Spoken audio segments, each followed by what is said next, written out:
locuri să-l vizitez în Anglia, imediat mi-a venit în minte un oraș pe care vreau să-l vizitez. Este vorba despre orașul York. O să vedeți în următoarele 20 de minute de ce am ales să vizitez acest oraș.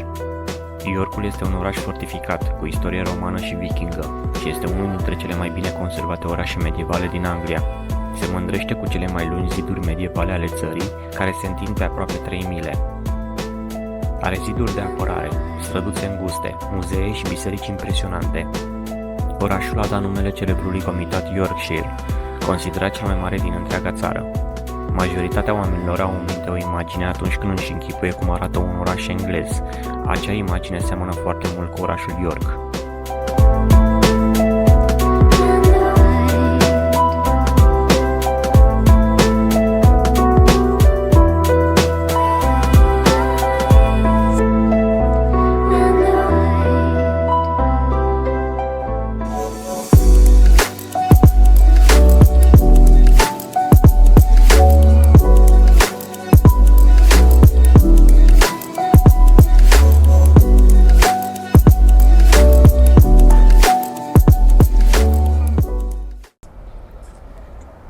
Bine ați venit pe canalul de YouTube Jurnal de Vacanță. Suntem în New York și l-am în dreapta mea pe prietenul din Liverpool, Ștefan. Vă salut! Astăzi mergem la o plimbare prin New York. Una dintre atracțiile turistice de top ale orașului este o plimbare pe zidurile cetății. Aceste ziduri au o lungime de 2,5 mile. Aceste ziduri de apărare există de pe vremea romanilor, iar în perioada medievală s-au construit ziduri mai puternice peste cele deja existente. Ele sunt cunoscute în mod diferit sub numele de York City Walls, Bar Walls sau zidurile romane. Până în prezent, porțiuni substanțiale din ziduri au rămas, iar York are cei mai mulți kilometri de zid intact decât orice alt oraș din Anglia. O mulțime de atracții interesante atrage atenția vizitatorilor în timp ce se plimbă pe străzile pietruite ale orașului. Unul dintre reperele orașului este Clifford Tower.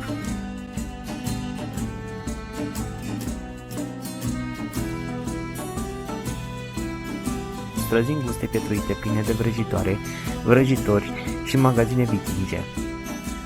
Orașul vechi te transportă înapoi în timp, oferă vizitatorilor o plimbare printre lucrări de arhitectură medievală cu alei misterioase. Turnul lui Clifford, sau Castelul York, cum mai este cunoscut, este o ruină a unui complex fortificat care a fost folosit ca și închisoare până în anul 1929. Rolul turnului a fost acela de turn de veghe asupra Yorkului, recent câștigat de sub dominația vikingă.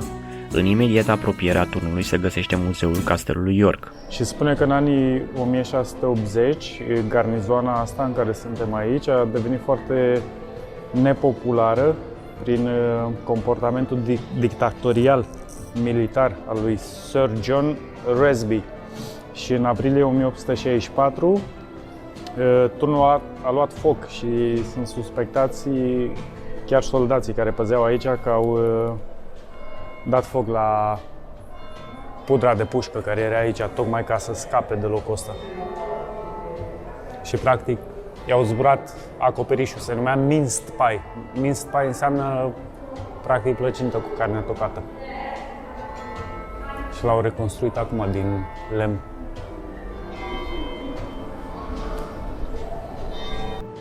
York a fost multă vreme cel mai mare oraș din nordul Angliei. În fiecare an, vin în oraș mulți turiști și pasionați de istorie, care vor să simtă atmosfera și caracterul unic al orașului.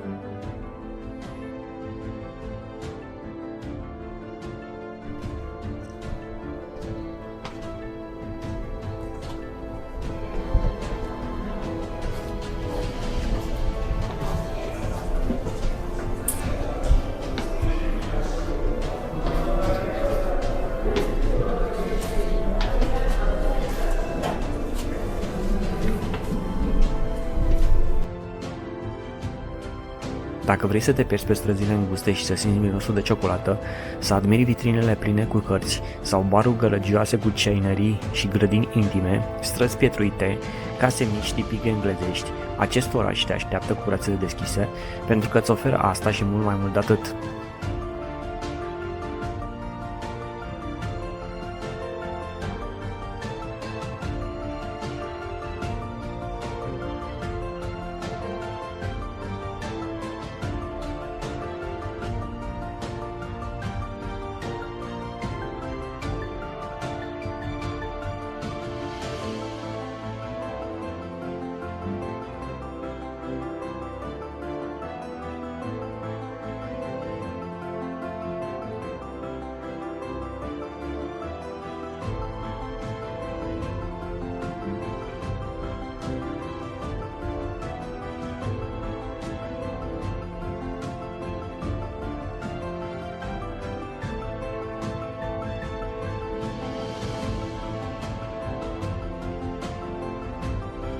Shambles este cea mai faimoasă stradă din New York și una dintre cele mai vechi din Anglia. A fost păstrată aproape intactă din epoca medievală, pe când servea ca și piață de vândut carne.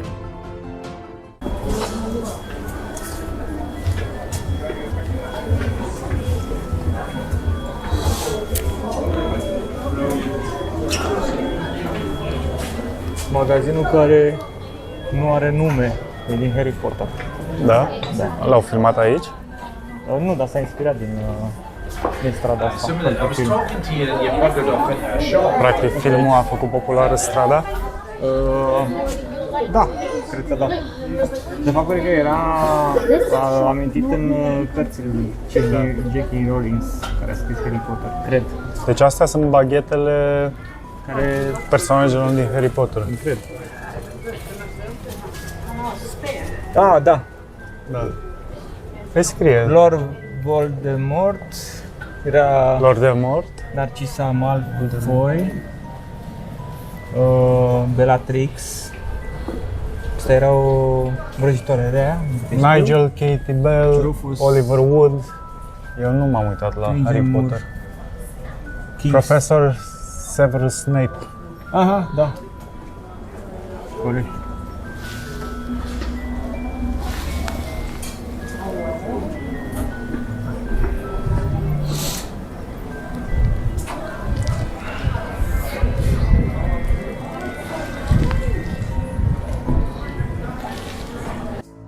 Se crede că Shambles a fost inspirația din spatele Diagon Alley din adaptarea filmului serie Harry Potter.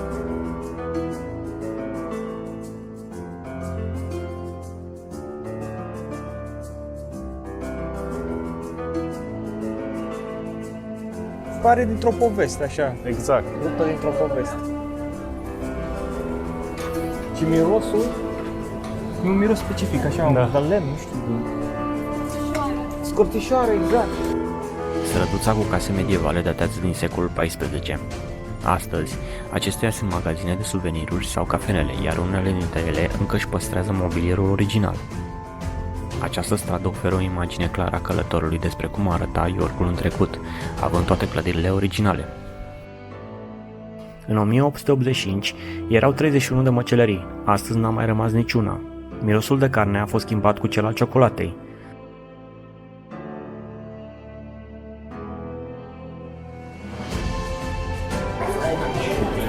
Wow, dar la ce? Nu știu. New York Ghost. The Yorgos Merchants.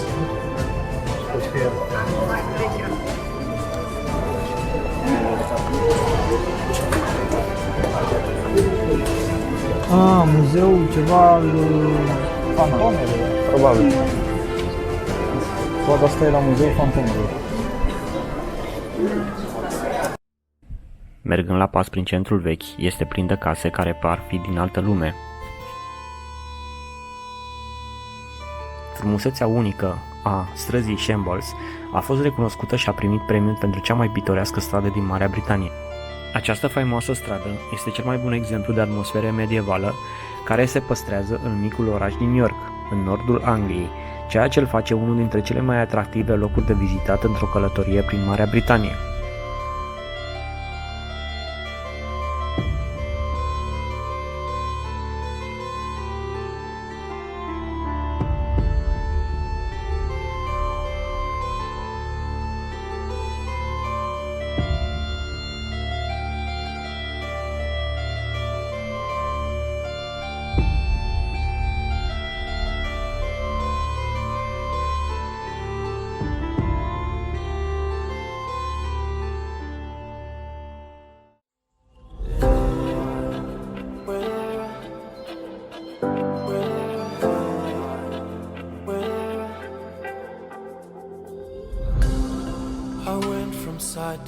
to tell my travel come alive.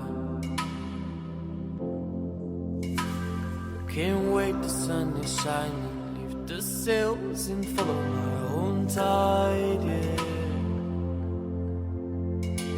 There's a screaming in there, I'm telling me to leave for a while. So for the first time I trust him, right on now I'm gonna ride my own line on. I wanna escape and restart all. Există ceva magic în orașul York. Simți că te așteaptă o nouă descoperire după fiecare colț al străzilor pietruite. Dacă vremea îți permite, plimbă-te de-a lungul zidurilor, explorează orașul lung și înlat. Nu rata The Coffee Yard, cea mai lungă alee medievală din York. Aceasta face legătura între Gravely Lane și strada Stonegate.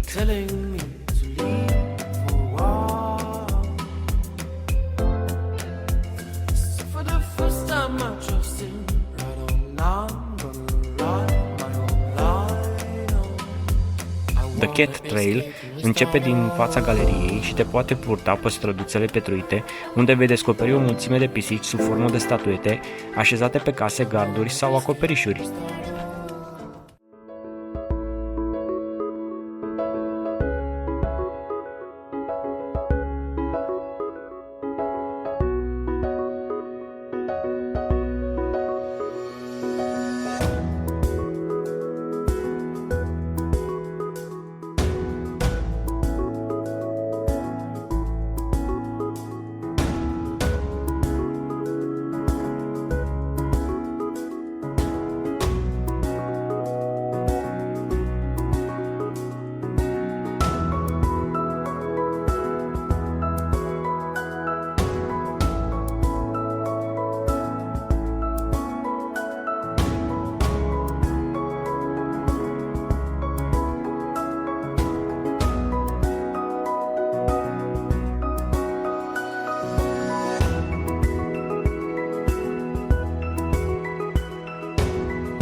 Acest oraș găzduiește una dintre cele mai frumoase catedrale din câte există în Marea Britanie. Acest locaș sfânt, adăpostind la rândul său cea mai mare vitraliu realizată în perioada Evului Mediu. Catedrala metropolitană dedicată Sfântul Petru York Minster este celebră pentru arhitectura sa gotică, pentru dantelărie de piatră sculptată, care împodobește atât interiorul cât și exteriorul, dar mai ales pentru vitraliile care acoperă imensele ferestre ale construcției. Când pătrunzi în interior, te simți copleșit. Se spune că este cea mai mare biserică gotică din Anglia.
Este considerată una dintre cele mai mari catedrale din Regatul Unit, iar construcția acestuia a fost finalizată în 1421, după ce, de-a lungul timpului, a trecut prin diverse forme de restaurare.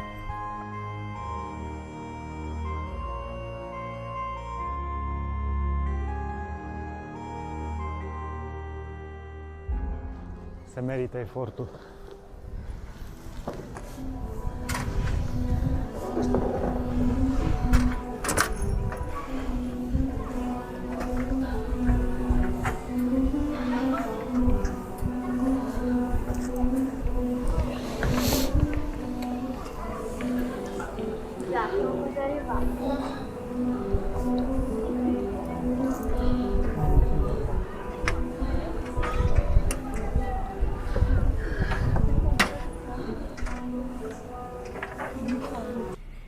Cele două turnuri găzduiesc clopotele catedralei, care pot fi auzite la fiecare 15 minute în timpul zilei. Priveliștea e spectaculoasă.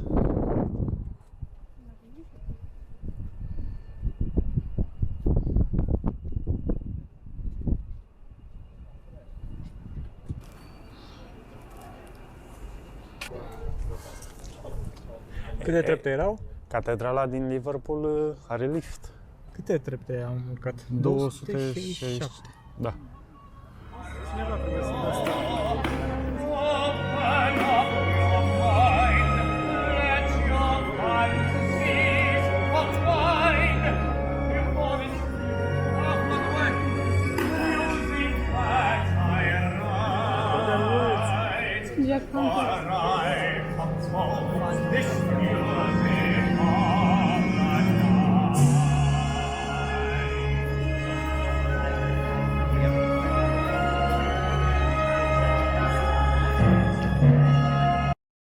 In the nighttime,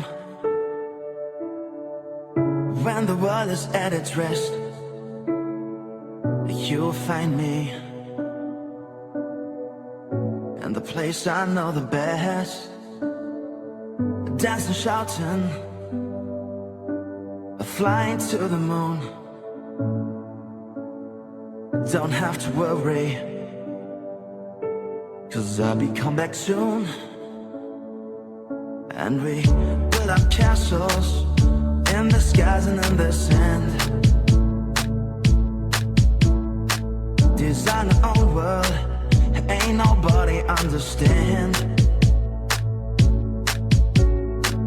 I found myself alive in the palm of your hand.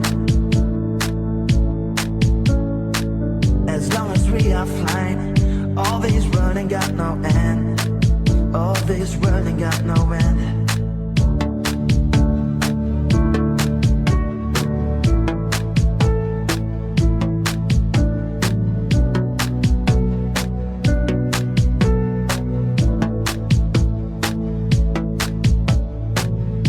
In the daytime, you will find me by your side. I'm trying to do my best. Dacă v-a plăcut acest oraș și vreți să vedeți mai multe orașe din Anglia, vă aștept aici pe canalul lui Jurnal de Vacanță. That's a full book mine, but it won't hit hard, 'cause you let me shine, and we build our castles in the skies and in the sand. Design our own world, ain't nobody understand. I found myself alive in the palm of your hand. As long as we are flying, all this world ain't got no end. All this world ain't got no end.